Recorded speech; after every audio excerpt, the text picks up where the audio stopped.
Please take your seat so we can get started. Grab a piece of pizza and some water, and we got some extra chairs out thanks to our chief investigator and friends. So I know it's a little rainy and wet outside, but we're doing pretty good. It's really great to see everybody back here. And who's coming in the door? Oh, good. Judge, go ahead and come sit up front here, and we'll go ahead and get started. So for those of you who don't know, my name's Chris Ariola, and I'm a longtime board member here at La Raza Roundtable. And we're in a process of replacing two chairs, of course, our dearly departed Victor Garza, who is absolutely 100% watching over us tonight and saying about time we all showed up. And Bob, who has retired to be with his grandchildren in Southern California. We're very grateful to all the service he has given as well. And don't harass the judge till after. Okay. And then, thank you, Judge. And we really want to recognize Bob's service to a lot of different groups, schools, NAACP, and La Raza Roundtable. So I'd like to give a round of applause if Bob's watching on Facebook. Reminder, we are live on Facebook and some other streaming services, and you may or may not show up on cable access at midnight or something like that at 1.2. So be mindful of what you say, and we'll get started. So we have a full schedule, so we're going to jump into introductions real quick here, and I'm going to ask you to be brief, please, and state your name and any groups that you represent. So Craig, I'm going to start with you. Good evening, Craig Pasquale, I'm the co-chair. Actually, since Bob and I were co-chairs, Bob's gone, so that made me chair. You got it. Anyway, welcome. Thank you. Oh, thank you. Oh, Helen, here we got the.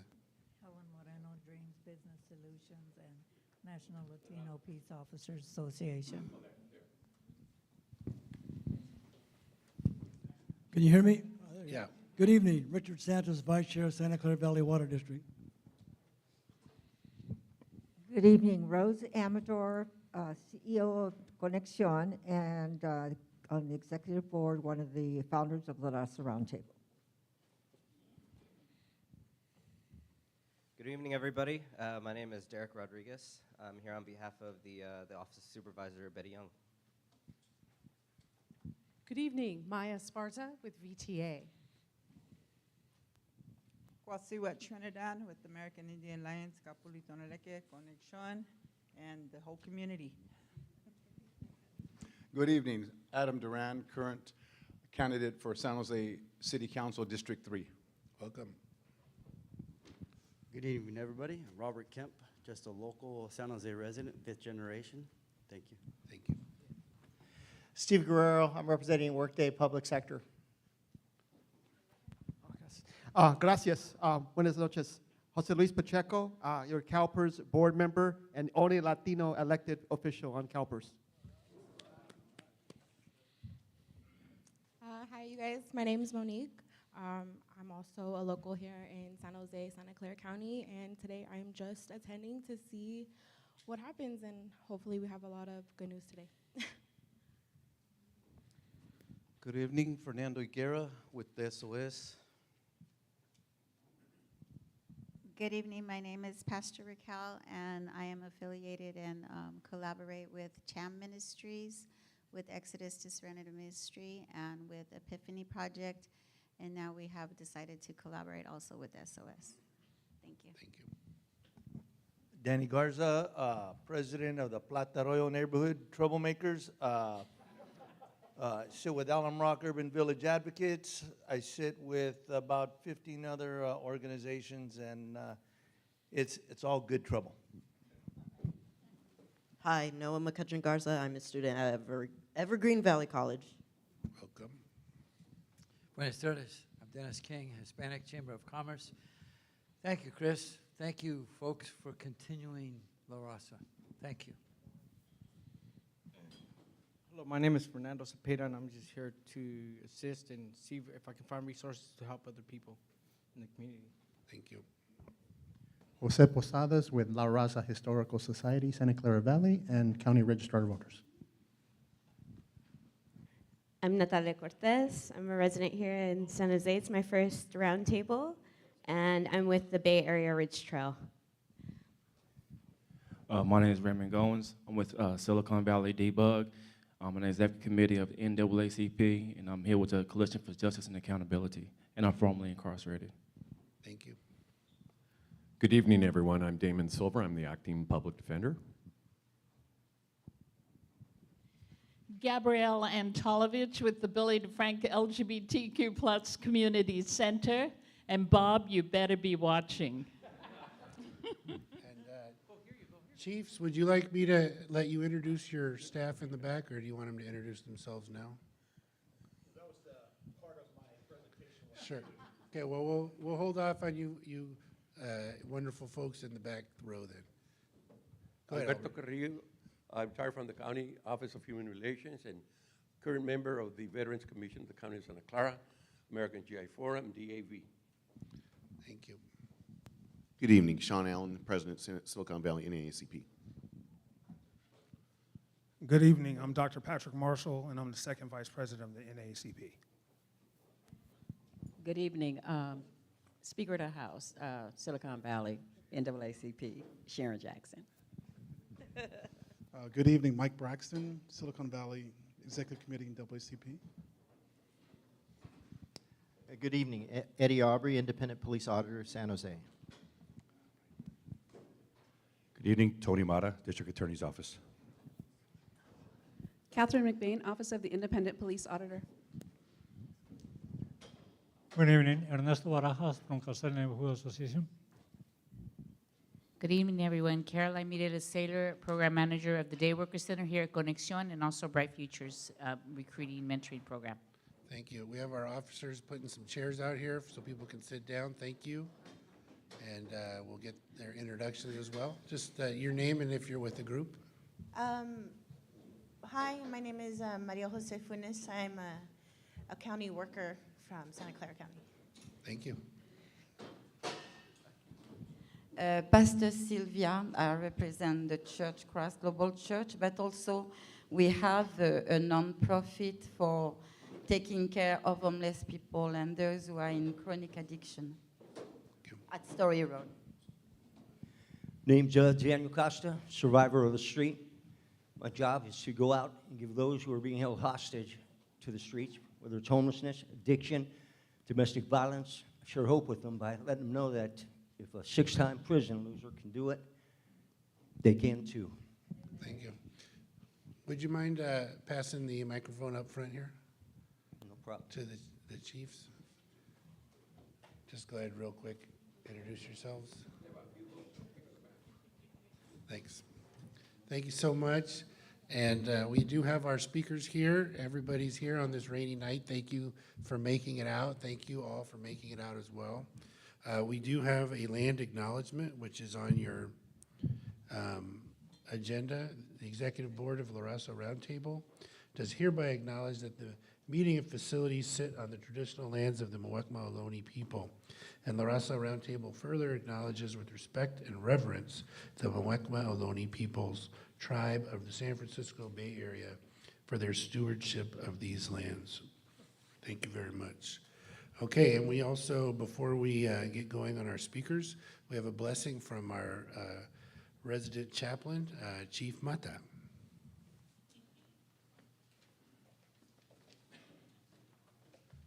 Thank you, Chris.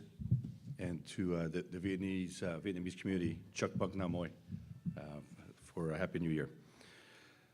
If you will all please bow our heads in prayer, please. Lord, thank you for bringing us together tonight in fellowship as we start a new year. Give us the knowledge to develop new solutions and the wisdom to implement them so that we can better our communities.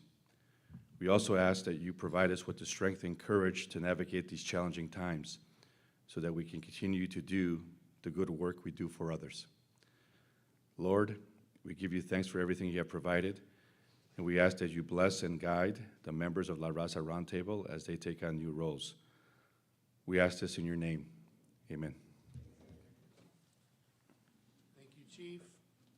And before we get started, I think it's important to point out, as Chief Mata alluded to, it's difficult times, but not someplace we haven't been before, right? Our communities have seen worse and survived even worse. And I think what we have to do here and why we're all here is to provide that leadership, that response and comfort to people who are being threatened, whether in the LGBT community, the African American community, the Latino or immigrant communities. And unfortunately, there's a person who's the President of the United States who is not being responsible with his powers and is threatening people because he can. And I think that's very unfortunate. And I think we need to, even though it can be taxing, need to formulate how we're going to respond and continue to respond every time until the difference is made. So we have 4 speakers. Some are making announcements, some are doing more of an introduction as to what's going on, but they're really terrific. So I'm going to give a few minutes to Judge Valencia, who is a former president of La Raza Lawyers Association of Santa Clara County, was a lawyer for a long time. He's been a judge for quite some time now. Is it almost 20 years? 18 years, all right. So, and he's one of our 7 Latino judges now. We had some retire, so if he retires, we'll be in trouble. We gotta get some more appointed, and then we'll see how that goes.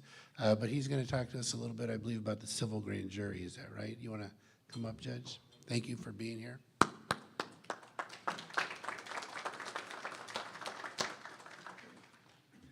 So thank you, and good evening. It's always a pleasure to come here at least once a year, so Happy New Year to everybody. It is a cold, rainy night, but we'll get through this. I don't really have any prepared remarks, but I'm here for my annual pitch. It's kind of getting to be a ritual, but it's a nice occasion to be here and to see you all again.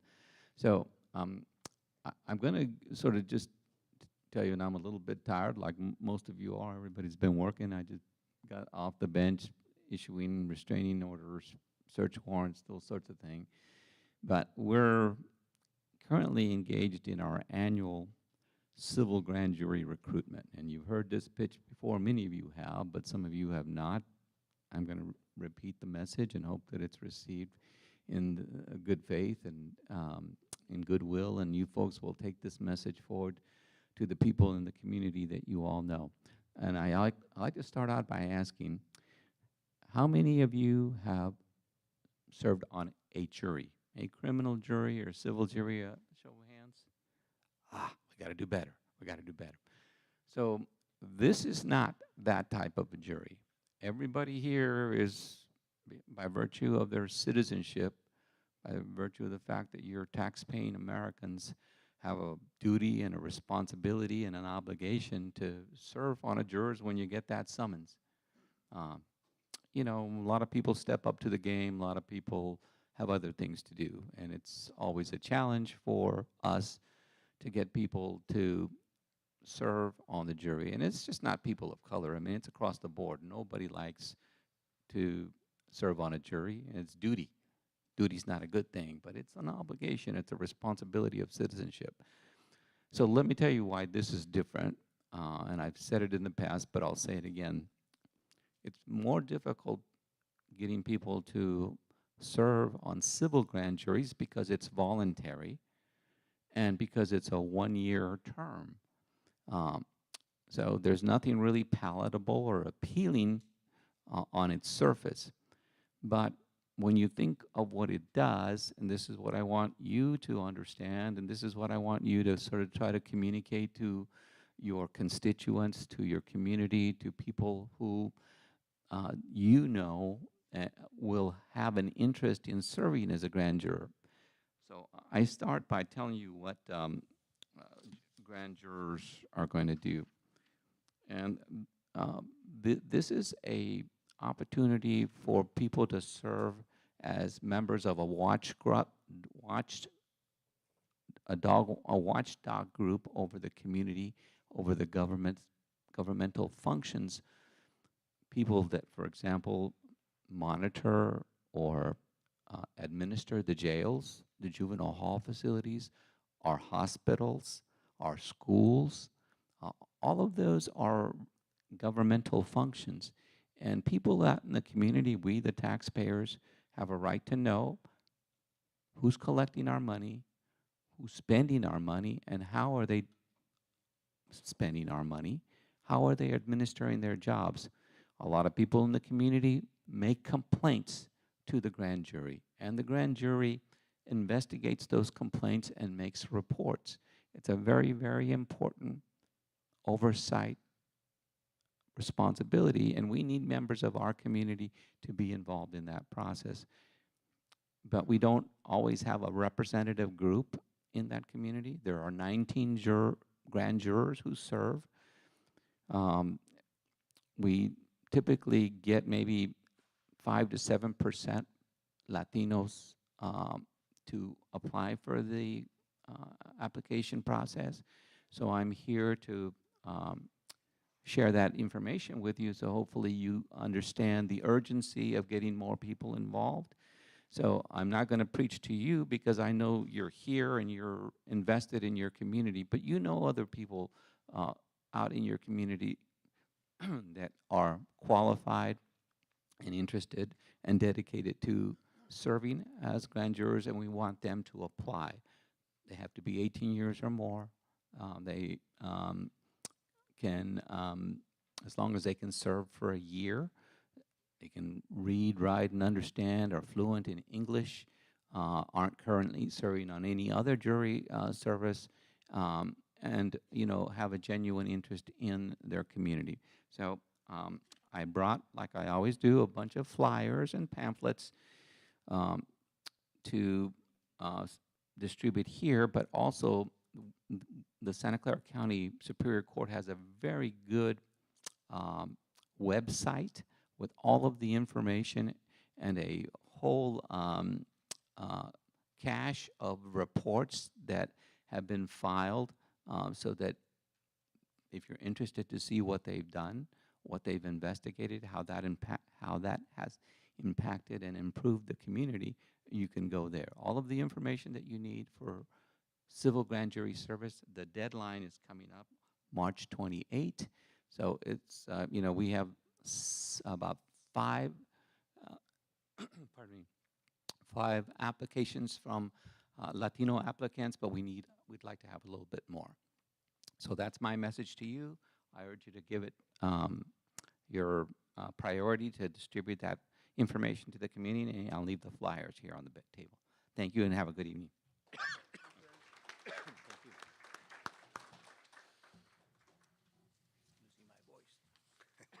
He's losing his voice. He's talking all day, working, and I'm a little rusty chairing here, but I did leave out some of our elected officials, so I see a few people here, particularly our councilman. Would you like to give an update for 2 minutes? Sure. Thank you.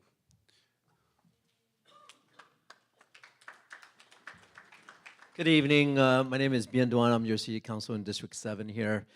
So one of the things I want to address is this. There's a lot of misinformation out there that causes people not to go out to shop, people who's in fear. Just recently over here in Tropicana, I believe there was, they're going after a felon. That was only one person they're going after, but the misinformation causes 30 to 40% business drop, and people are in fear of their lives. Now, I can tell you this, I was on the Rules Committee, and a few of my colleagues have put out a memorandum to make sure we continue to support our immigrants right here in the city of San Jose. And it's already passed. We voted unanimously to go to the council. And the council is going to vote on it, and then we're going to look for funding to continue to support our immigrant right here in the city of San Jose. I came here as an immigrant, and I think a lot of us here as an immigrant, we shouldn't live in fear And we should continue to make sure that people understand that we can be here in San Jose and be safe. Now, I believe that we're going to get a unanimous decision when it comes to council. And I just want to let you know, I am here to support our community, to make sure that family continue to be supported, their workers continue to go to work and to able to support their family. And I just want to make it very clear. We are making sure that none of our city employee be involved with ICE. And our police department is not going to involve with ICE unless there's a criminal element to it, someone who has murdered someone or do some type of felony crime or raping and so on. Yes, our police department is going to be involved with the criminal part of it. Other than that, our police department will not be involved with the immigration and continue to support our citizen, not asking, what are your immigration status and so on. And that's all I want to say tonight, because it's very important to me that we make sure that our citizens are safe. Thank you. Thank you, council member. Any other elected officials feel the need? Come on up. 2 minutes.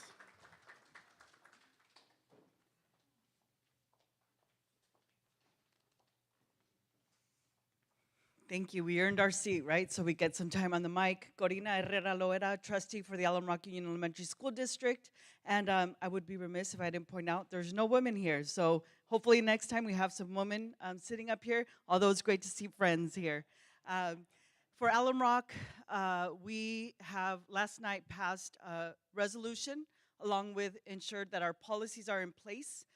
As you all know who lead agencies, we hope to never have to bring in the policies, but if we do, we want to make sure that we have them. So last night our board passed a resolution and policy, a lot of the similar things that our council member mentioned, so I won't say that here, but I want to assure that in Alum Rock School District, you have leaders that will make sure that all students are protected, regardless of, and it's all outlined in the resolution, so nobody will be not protected, or we want to make sure that all of our students and families feel safe in our schools and that are ready to learn.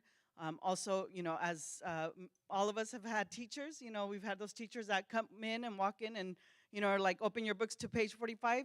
We were also reminding our teachers that, sometimes it's good to take a deep breath because a lot of our students are in fear. And, those that are not from our community, I, as a daughter of immigrants who didn't get their citizenship until my teens, I have relatives who are in fear right now and are family planning and figuring out who will pick up their daughter if they're taken. The children don't know if their parents are going to be home. So just remember, that is people living in our community who are living in fear. So doing our best to make sure that they know that as leaders, we will step up and defend and protect them. Thank you. I see the public defender. Are you good? Would you like to add anything? Good. Okay. The independent police auditor. Good. Okay.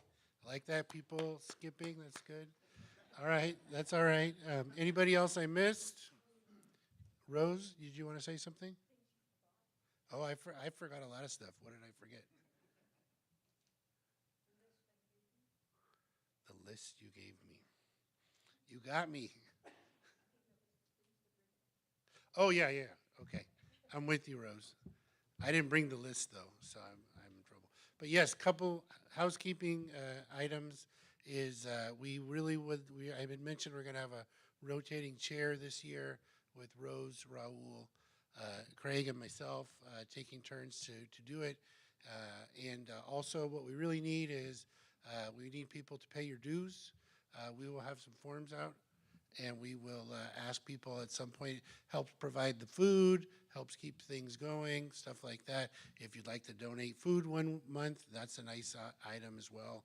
But this really is a communal venture. And sometimes Bob picked up the tab he has those really nice shoes and outfits. He can afford it, but we need to support each other. So if you could do that. Anything else? No. Okay. Yeah. Well, we'll have something. Craig promises something other than pizza, but I appreciate Craig going to Costco and getting the pizza. So, thank you. Roundtable. Thank you very much. And I'm gonna go ahead and Chief Paul Joseph here from San Jose PD is on just to make an introduction of his new command staff and captains. So I'm going to ask Chief Joseph to come up and say hello, who's been a regular here at La Raza Roundtable. We appreciate that, as he was interim. And now, of course, if you don't know, he is the permanent police chief, and we'd like to congratulate him on that. Thank you. So I was hoping to get these folks in here sooner, but obviously we didn't have a meeting in November or December because of the holidays. So it's very possible that you've met some of the new captains even before tonight. But Randy Torres, who's in the back, was the captain here in the Western Division previously and has since been moved over to the Special Operations Division. So Randy's in charge of our motor unit, our metro unit, things of that nature. But the 3 patrol captains are the ones that are really going to be the folks that you interact with most and are really kind of your point of contact for the department. So, you know what, why don't you guys come up here, because I want you to talk a little bit about yourselves. I'm not going to be the only one that talks tonight. So I've got, first of all, I'm going to introduce Max Zuniga. Max Zuniga is the new captain for the Foothill Patrol Division. Max, come on up and just give a quick little intro about yourself. Good afternoon, everybody. My name's Macedonio Max Zuniga. I'm born and raised in the city of San Jose. I've been on the department for about 22 years. I've lived in different areas in this community, from the east side just down the street on just right out. I went to Fair Middle School, Seven Trees Elementary, so went to Mount Pleasant, graduated from San Jose State with a mechanical engineering degree. So I see a lot of folks up here, you know.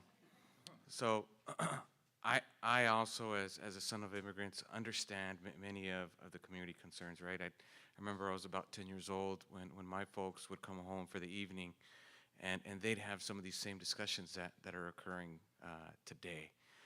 I would have those fears myself. So I'm out here to work with the community. I'm out here to build relationships, and I'm available to help folks out as much as possible. There's some really familiar faces, from Danny to Ernesto, you know, folks from the IPA's office. I spent 2 years in internal affairs.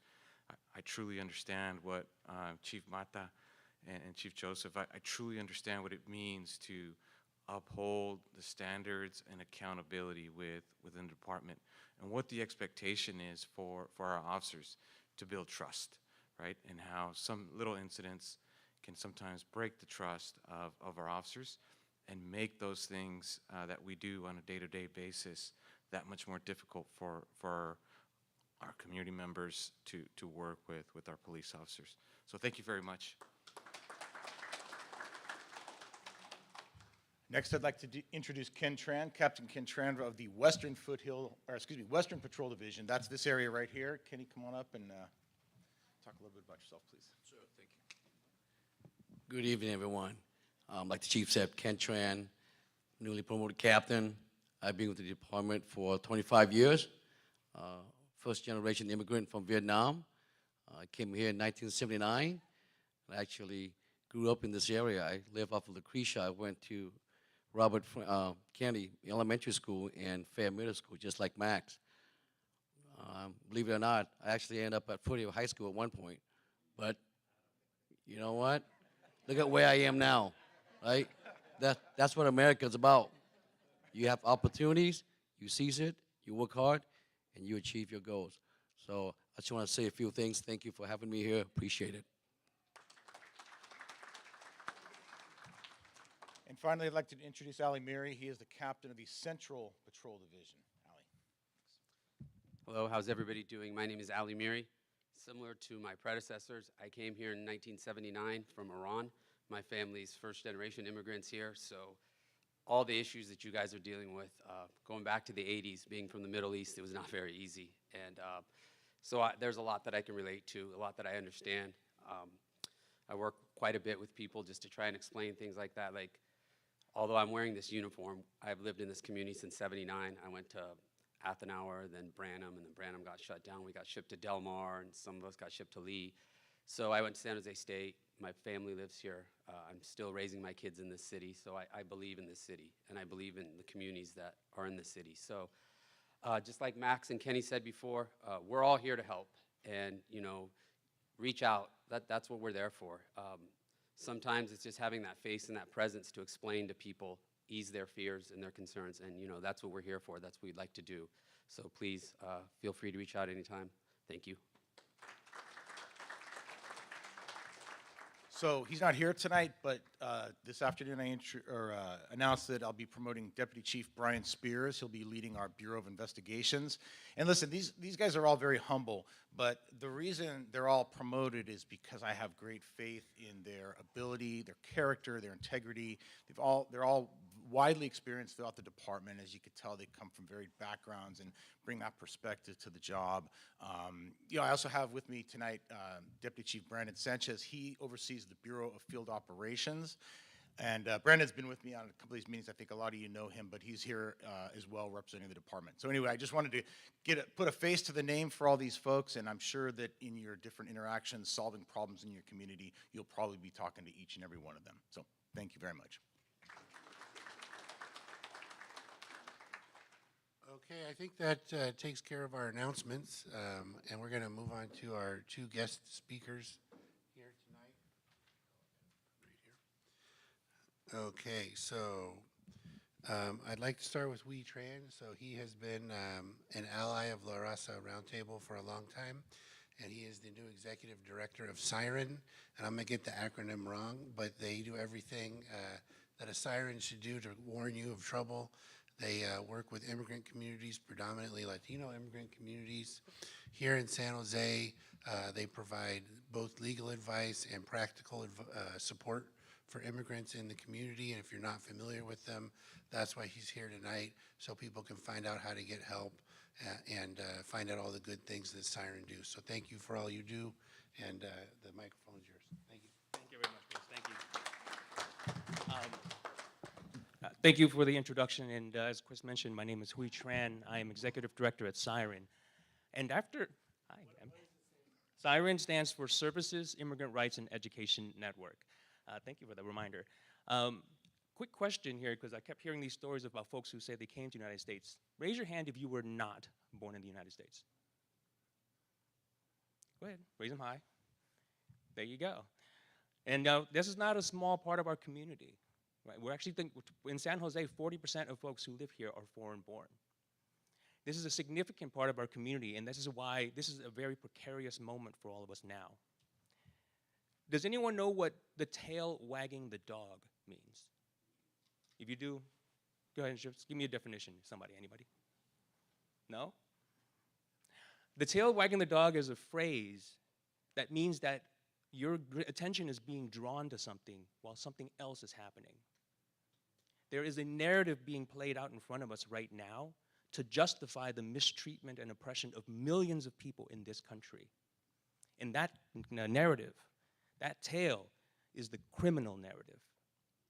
We are being told right now that the migrants and the people who are coming to this country are criminals, are invaders, are diseased. But what's behind all of that? Not much, to be frank with you. Study after study has shown that immigrants bring economic gains and benefits to the communities that they go to. Just in 2018, there was a study released by Criminology that showed that communities along the border, in Texas specifically, that actually got an influx of undocumented immigrants, actually saw a significant decrease in violent crime. So what we are being told right now is the tail wagging the dog. Where do we see this terminology? It's in all of the executive orders that have been issued.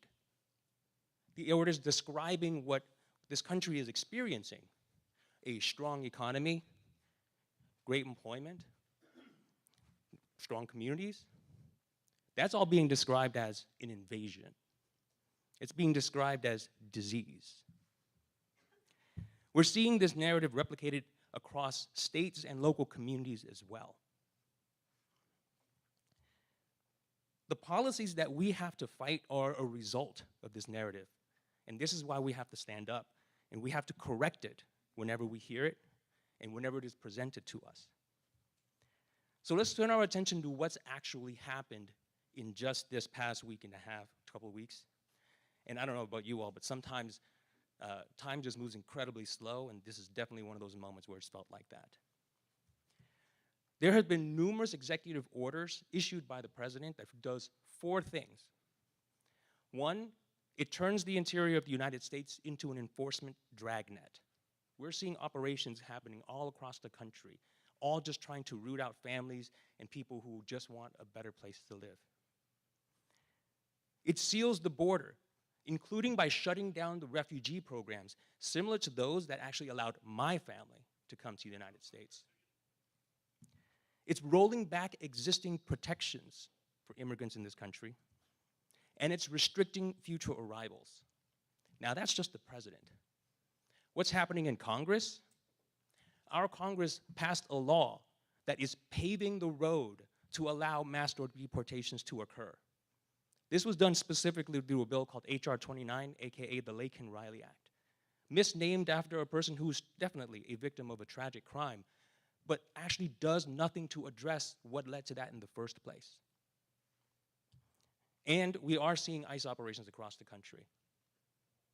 The most publicized operations have occurred, and this is theory, but just association, in the swing states. Denver, Colorado, Chicago, Illinois, Newark, New Jersey, all across Georgia. These operations are serving a purpose, because remember, it's the tail wagging the dog. It's happening in these places to cement power. Now, what we are seeing here in San Jose and in California more generally are targeted operations. It means that these agents here aren't doing the sweeps and the raids that we're seeing in other places. But that doesn't mean that there's no risk. The people appointed into the federal government have already said that they're coming for all. Agents are now adopting this culture that says no one gets a free pass. What we're seeing here, sure, it's targeted. But as the council member mentioned, right, there's a big drop in business. That drop in business is in part motivated by fear, but it should also be motivated by anger. Because why would a local business, why would Target in Tropicana allow ICE agents to operate in their parking lot? Why would Target allow ICE agents to target their customer base, their consumer base? Why would Target, a mainstay in this community, allow their community to come under risk and under threat? So if there's a drop in business, it is in part motivated by fear. But I also want to call out that this is motivated by anger, and it is justified. What can we do? The very first thing that all of us should know is what our rights are.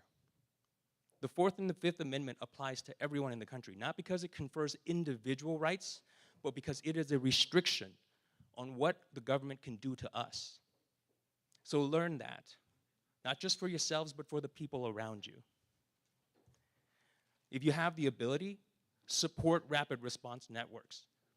The rapid response network in Santa Clara County is actually very robust compared to what I have seen across the state. The rapid response network here is how we mitigate fear by allowing the people who are part of that network to go up and verify whether there are things that people should be scared of. And if there is, those folks, those responders are trained to observe and make sure that the agents from ICE are acting within their constitutional parameters and their bounds. Third, fight the narrative. Remember, again, we are in a moment where the tail is wagging the dog. Don't let people call out these words, criminals, invaders, and diseased, and let that define our perspective of the people we know to be good. And lastly, we have to hold our elected officials responsible. H.R. 29 passed in Congress not only because of one party. Almost 25% of Democrats, the party who would normally be seen as the pro-immigrant, supported this bill that allowed and mandates, not allows, federal agents to detain people who are merely accused of crimes like petty theft before a conviction is even reached. That has to happen at the local level, at the state level, and at the congressional level. And there are opportunities to do that. Tomorrow, some of our congressional members are actually holding an event at Mexican Heritage Plaza. We should be there to hear them recommit to protecting immigrant communities here.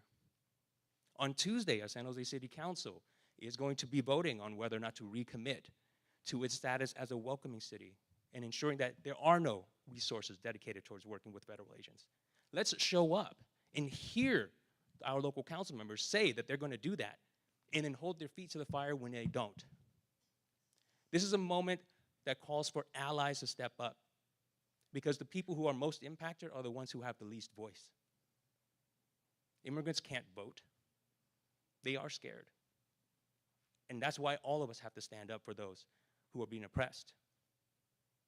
If we don't, we're already going to see this happen. We've already seen this happen. The attention will now shift to the next, right? It's easy to target undocumented immigrants who can't vote and have limited ability to speak up. And now we're also seeing trans community targeted. Such a small number of people who are just trying to be happy be targeted. And who's next? I'll be here for any questions you have, but thank you.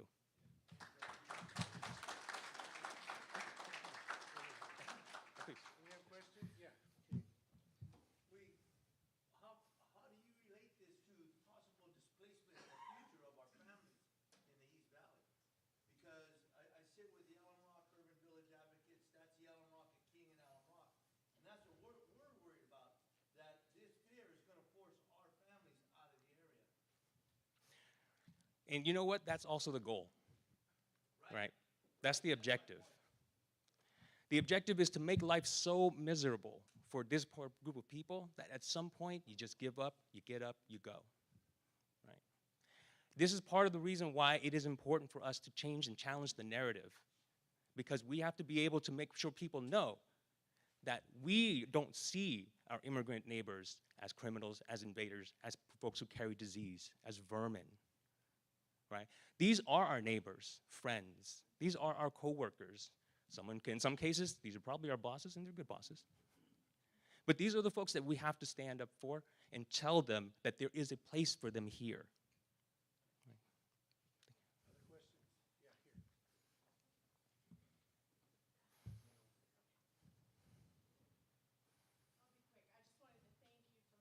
Yeah, here. The very important town hall tomorrow at Mexican Heritage Plaza. For folks that aren't aware, can you also remind them what time that is tomorrow, and that who from our congressional delegation is going to be there? Thank you, Maya. I appreciate that. The press conference is being hosted by Congresswoman Zoe Lofgren, Sam Liccardo, Ro Khanna. It will be at noon at MHP, and come on out. Thank you. And also, too, just want to recognize as a former council member, Maya Esparza. Thank you. And I also wanted to bring another thing, a little shout out. He's being very humble, you guys. There in the Rapid Response Network, there's trainings on how to be an advocate. And we can, if we work in Santa Clara County but live in San Benito, we can help people out, our neighbors in San Benito. But they're detaining American citizens in other states. So, you know, this is for ourselves, this is for our neighbors, this is for what kind of community we want to be in. And lastly, I just wanted to thank, because we have so many of them here, I really wanted to thank the SJPD, very proud San Jose resident, to see our PD come out right away with a statement of support for immigrants in our community to address that fear. First thing, it was a very proud moment, so I also wanted to say thank you.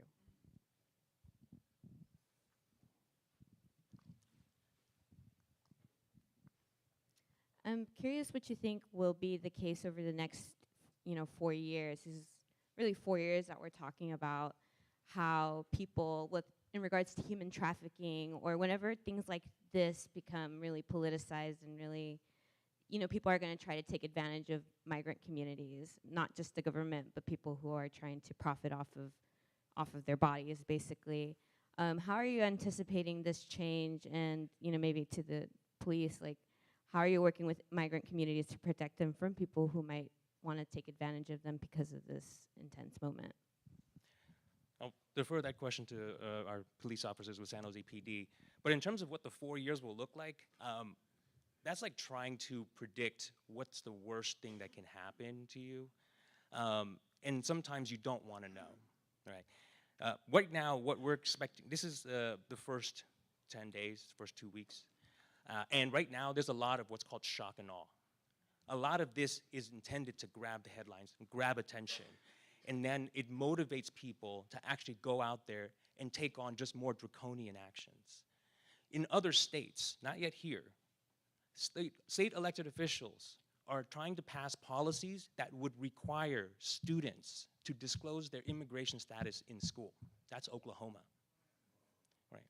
In states like Florida, they are trying to draft bills that would prevent any undocumented families from getting any kind of public resource, meaning can't go to public schools. That's like Prop 187, right? We're seeing in Tennessee, they're passing draconian bills that we're just trying to scare people out. And on social media, there is even discussions of folks acting as bounty hunters, right? So this is not a happy moment, but I would hope that what we're looking at is not 4 years, because that's not the only time we have limited, right? We have opportunities in 2 years to change the narrative. Thank you. Thank you for your presentation. Very clear and very helpful. Can you talk about what's been mentioned about Guantanamo? Oh, another shock and awe. Okay, I'm sure everyone here knows what Guantanamo Bay is, right? And what it's really known for?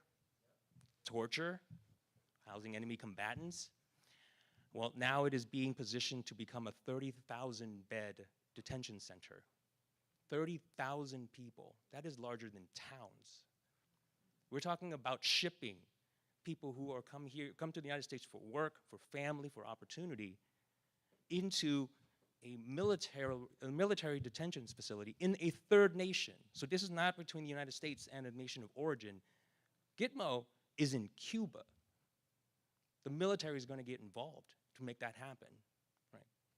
So now that is something that is definitely very attention-grabbing. It is the latest in a string of just heartbreaking and draconian measures.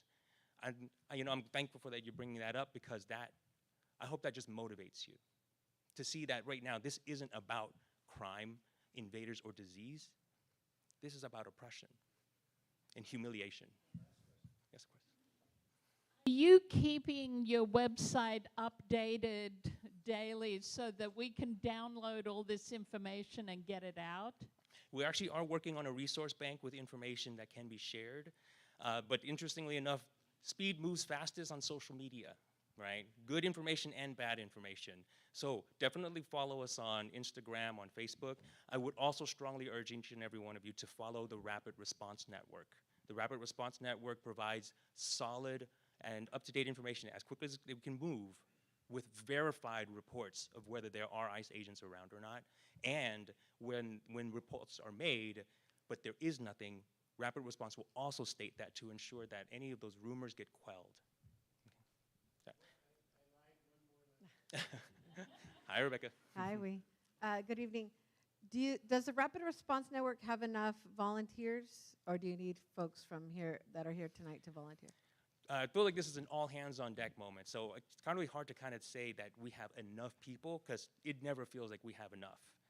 There are trainings coming up. In fact, the next one is on February 6th at 4 p.m. I think it's 4:30 p.m., and we'll make sure we get that information out to you all. These trainings are virtual. If you can, sign up for it. And this is not something that you have to respond to every single time there's a call. It's if you can. And there's a big need all over the county. I know Rebecca does a lot of work in South County, and actually that's a big area of risk because of the agricultural lands around Gilroy, San Martin, and Morgan Hill. So if you have capacity, sign up for the Rapid Response Network, and we'll definitely share that up when we can. Thank you very much. Oh, sorry, one more.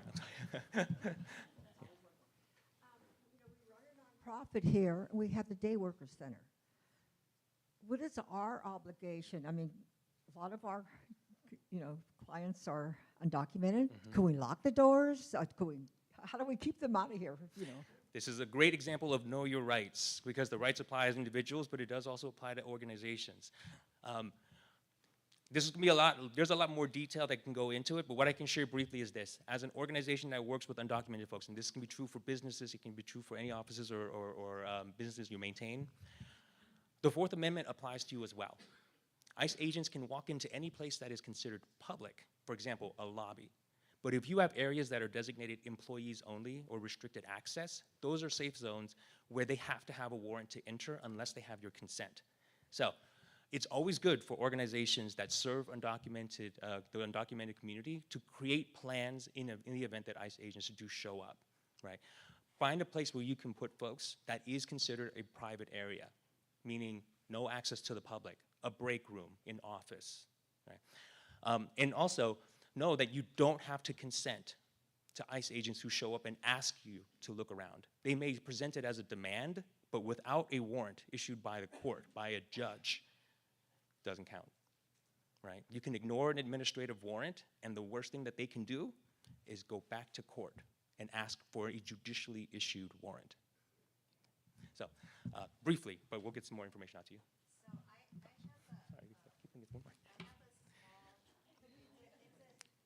Of course, yeah.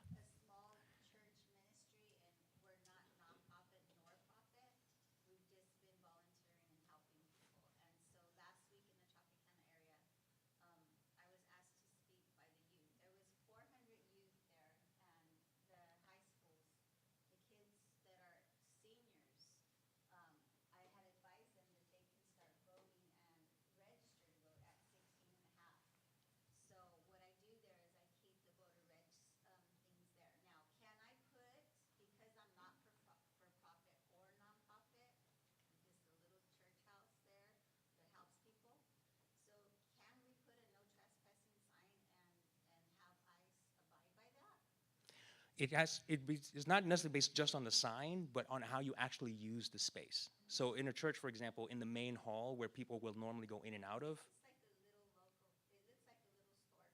Right.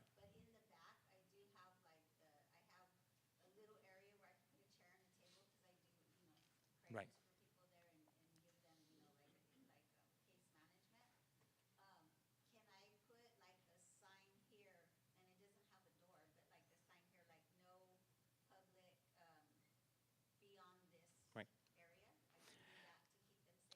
What I can do is, because it's kind of hard to actually unless without doing going there to see it, is that the spaces you treat as private is where the Fourth Amendment applies, right? So if it's, like I said, a break room or an office, right, then it applies. Now, I actually want to make one really big point, though, about these know your rights. Here's the reason why asserting rights in these kind of scenarios is really, really, really effective. And this is actually proven effective in Chicago, in Escondido, in other places, right? Typically, in police investigations, evidence is gathered to prove that there was some kind of wrongdoing that has occurred. That justifies a search. That justifies a warrant. What ICE is doing right now is absolutely not that. They are not investigating acts of wrongdoing. They are chasing people. They are trying to ferret out people to find folks that can just be put into detention and sent out of the country, right? That is why the Fourth Amendment is so powerful right now, because this isn't an investigation. This is a mass deportation operation. Thank you.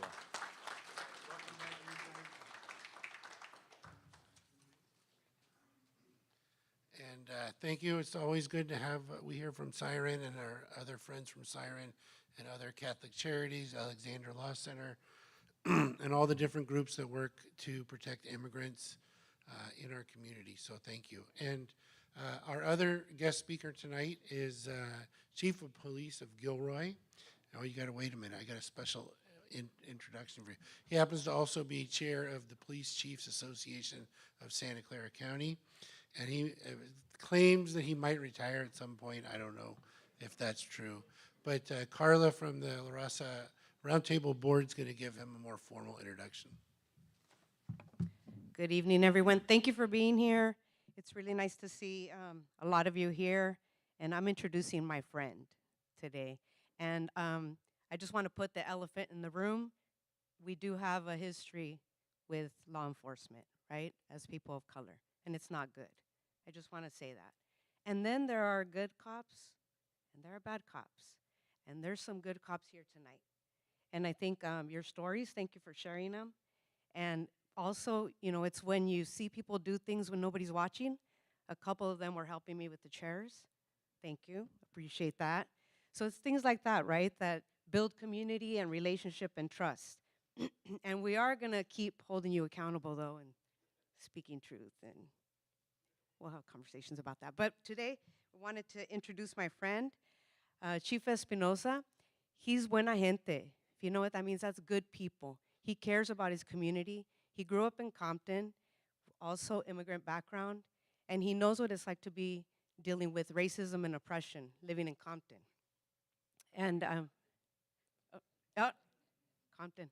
And so the other thing about him is he's a family person. He cares about his friends. He cares about his community. And he really has done a great job in Gilroy.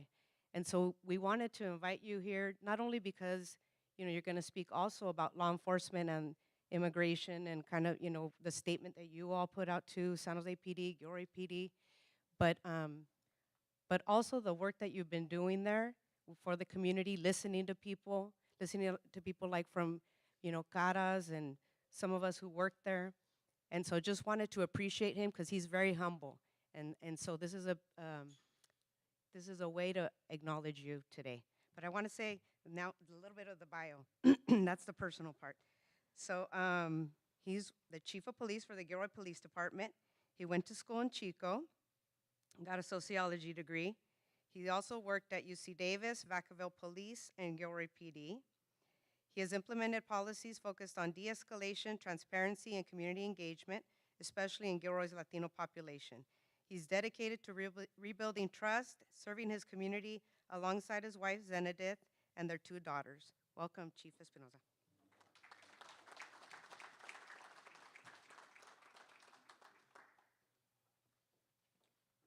Well, good evening, and thank you, Carla. That's very generous and awfully kind of you. I'm glad you didn't share any of the personal stories.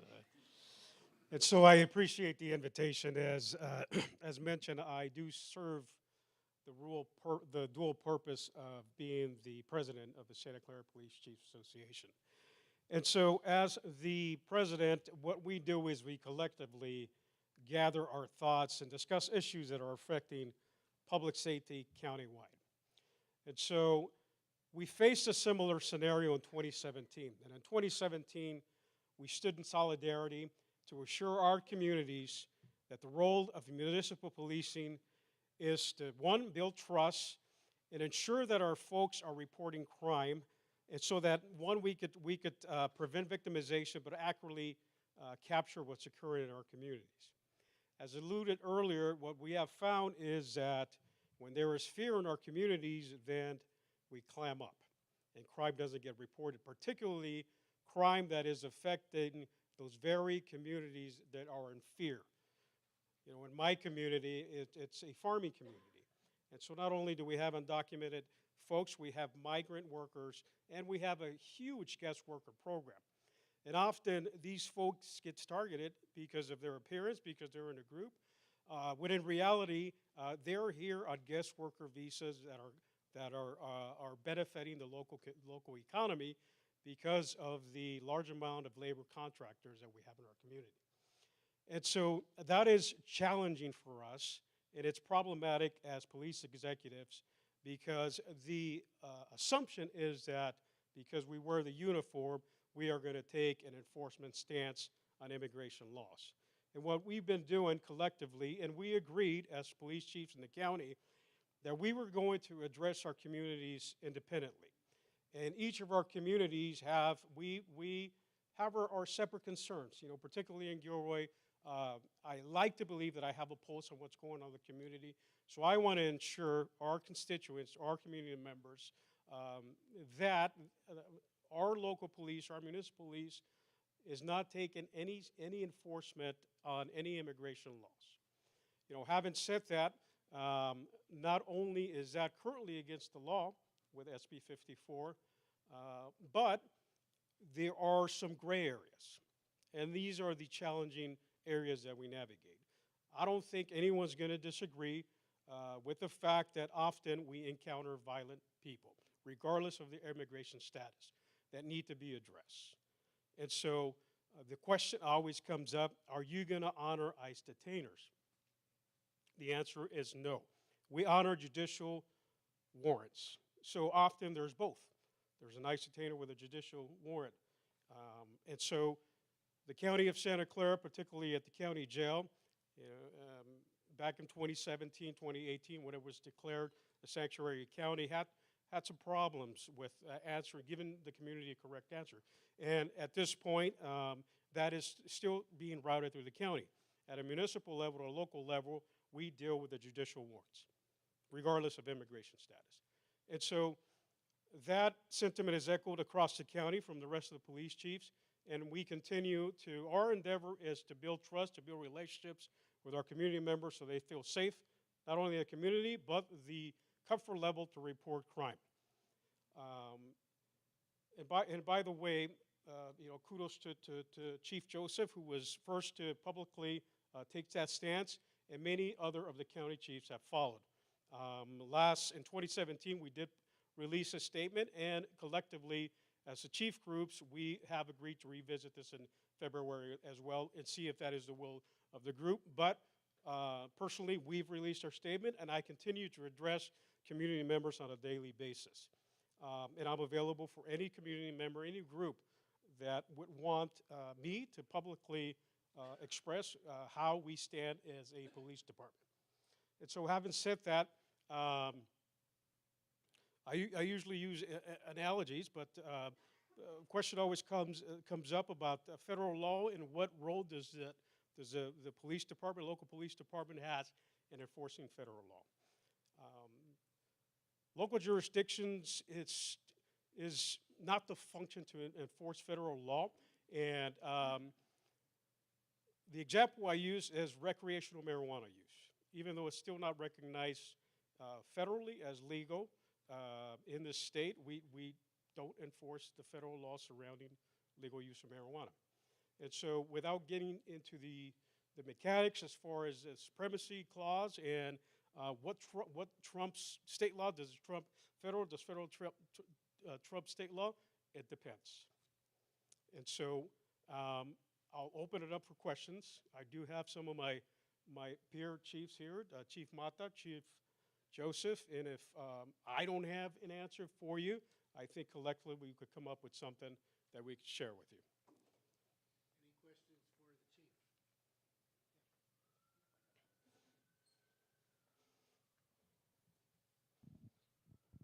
the chief? Good evening, Chief. I've constantly heard that local police departments won't enforce immigration rights except for those that are criminals.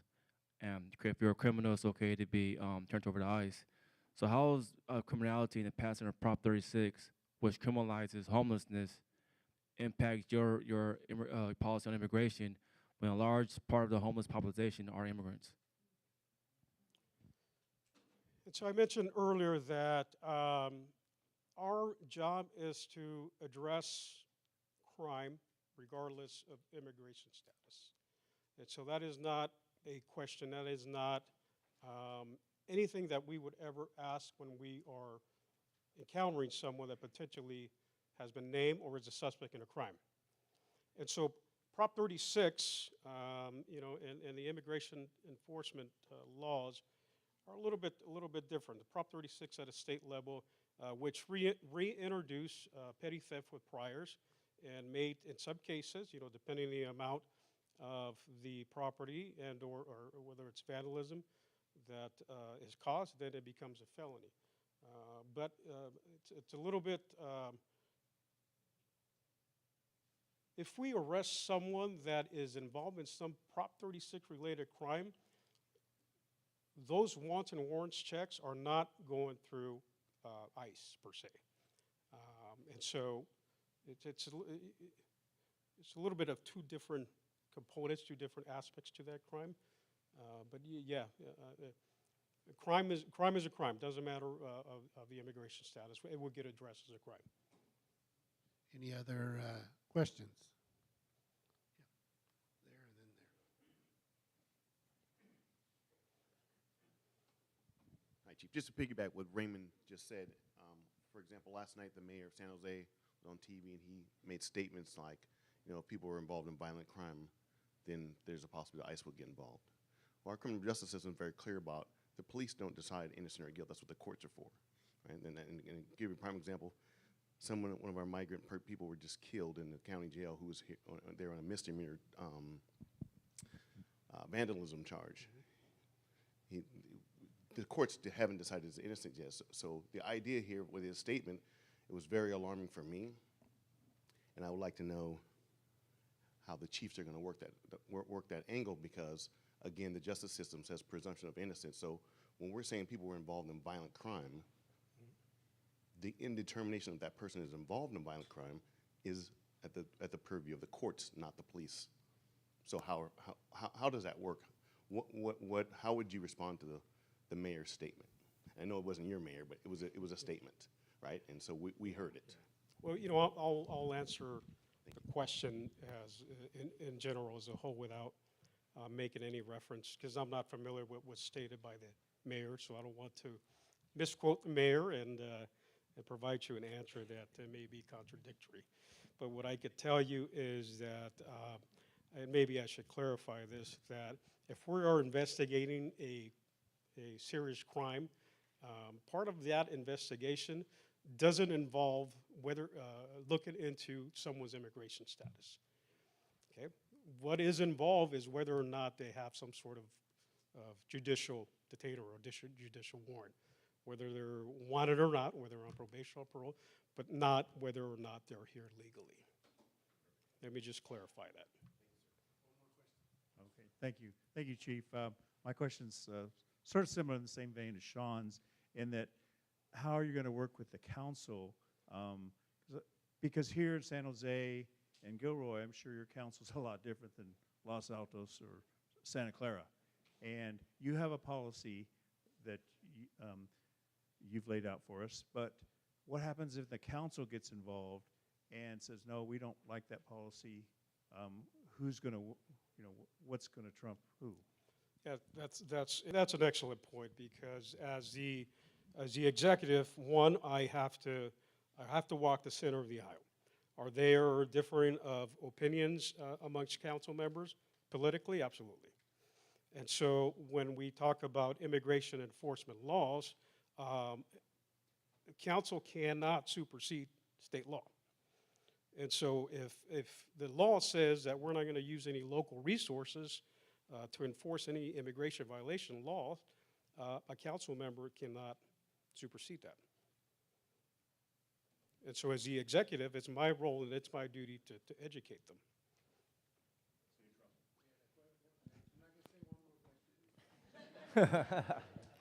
Chief, first of all, how you doing? And it's great to be on this side of the law instead of the other side. Yes, I could stand up. As Councilman Doan shared earlier, there's a lot of misinformation out there that creates fear. And first of all, Councilman Doan, I don't know if you remember, but there's a time when I was in a wheelchair and handed out flyers for him before he got elected, and kept calling him, you're going to win, and he won. Anyway, that's neither here nor there, but it's good to see you. My question is we're working currently with Valley Water and the ordinance that they recently passed, which is being accused of being a draconian ordinance that is criminalizing the homeless. And one of the things that we at SOS2 look at is the fact that I know for myself, having been to prison 6 times, I can't remember once that anybody criminalized me. I always criminalized myself and went. And with that said, there is a lot of fear going around that the encampments along the creek are going to get criminalized. And we've been hired by Valley Water as a subcontractor to go down and educate them on the ordinance with the correct understanding, not the propaganda that's being spewed out there about how they're going to get swept, they're going to get abated and all that without any choice or any, anything to choose from. My question to you is, concerning the sweeps, is the Office of the San Jose Police Department working together with Valley Water to coordinate the sweeps as far as the ordinance and the implementation goes on that ordinance. The implementation is very much humane for those that get a chance to read it. It does nothing but give opportunity to those that are in encampments that are going to have to leave. We have to do our job as far as getting the waters clean. It's everybody's issue, not just the housed, but the unhoused. And they're in a position to where they can take advantage of the implementation by keeping their areas clean, by not, doing garbage in the water. Is it true that the police department is going to work with the Valley Water in how they do the sweeps, if they do, when they do it? And that would help us when we go down to know that there is some leeway for you to get yourself out of this jam, buy yourself some time, to where you can find housing, you can get a job and get out. And that's what we're asking. I'll tell you what we do in Gilroy, which the waterways, Valley Water has significant amount of property down in South County. And the approach we've taken is that we've been proactive in making and being transparent, making that communication with our unhoused population. And so the goal is to come up with some sort of long-term solution. And what that means is, well, we'll go out there ahead of time and get to know these folks and offer resources. And give them the notice of the upcoming, whether it be an abatement or a cleanup, two separate things. And so the water district has every right to abate encampments within their property line. However, there are liaisons that work with the water district that are also in contact. In my community, we have a community engagement team that deals with nothing but the unhoused. And so they have a liaison that works with our team. And we go out there beforehand, do the proper posting, do the proper notifications, and offer those resources. And it could be anything from substance abuse to ensuring that they're on a waiting list for some sort of temporary or some other housing. And so there has to be that discussion, so that the easy thing is go out there and remove people and say, what is that going to get you? That's not going to get you anything. So you have to establish that communication line. There's a question in the back.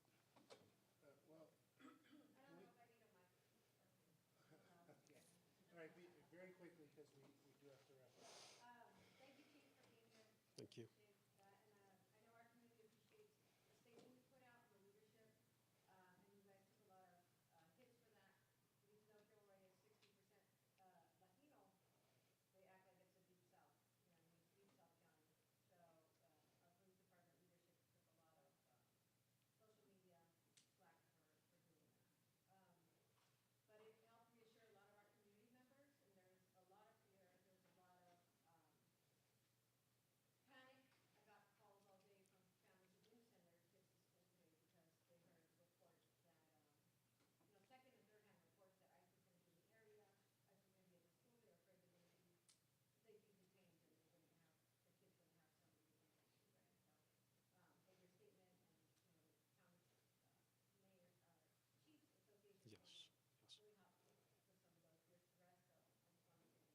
We appreciate that. Appreciate you. I want to say thank you to Chief Espinosa for his long years of service and for always being available in the community.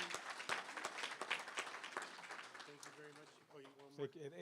And I'll just part with this. Hip hop fans in the room here.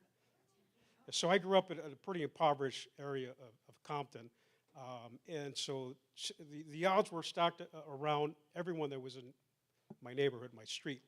But I'm very proud to say that my high school, a lot of people don't know this, but in my high school, Centennial High School, Central Avenue, Compton High. Well, anyone know who Kendrick Lamar is? My high school. Anyone know who DJ Quick is? My high school. Anyone know who Second to None is? My high school. Anyone know who High C is? My high school.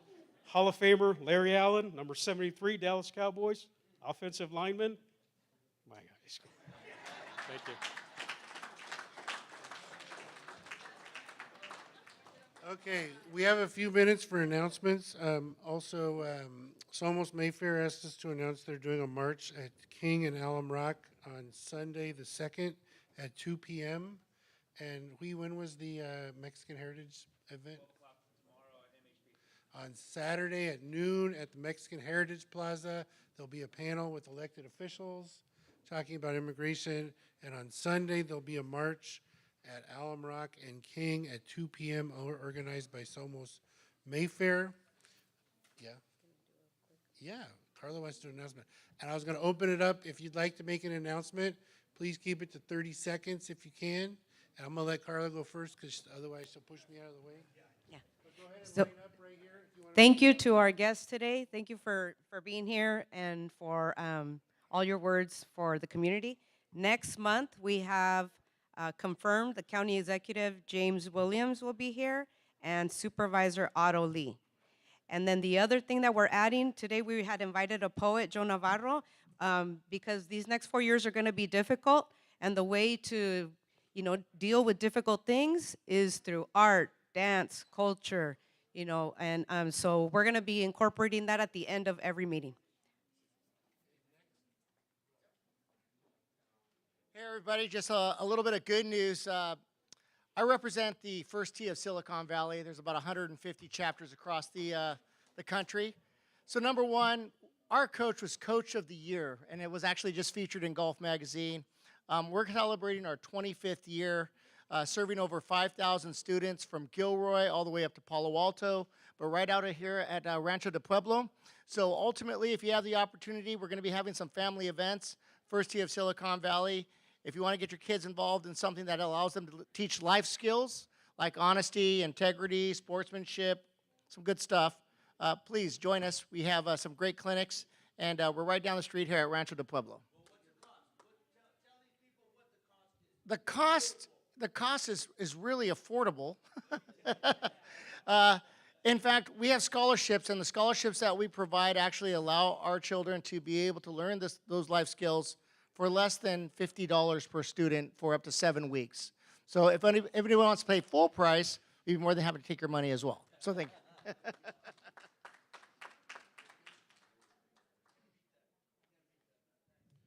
Okay, good evening, relatives. Just want to send an invitation to everybody here to our 27th annual Mexica New Year, Aztec New Year here in San Jose. This is the largest gathering of Aztec dancers in the nation, right here in our beautiful city of San Jose, right here at King and Story Road, Emma Prush Park, where the entrance of our community, where Lowrider started.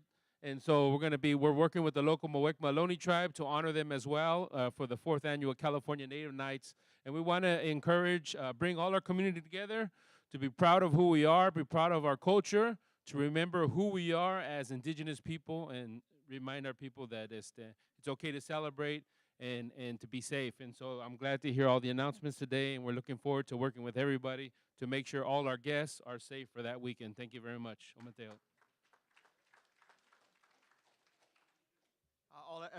Hola, everybody. This is Jose Luis Pacheco, your CalPERS board member. I just want to let you know that in CalPERS, we've just achieved our big milestone.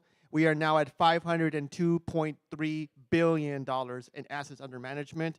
And last year, we paid out to our retirees $31 billion to all 700,000 of our retirees. And lastly, I am running for re-election for the board. So I would leave your support. So, gracias. De nada.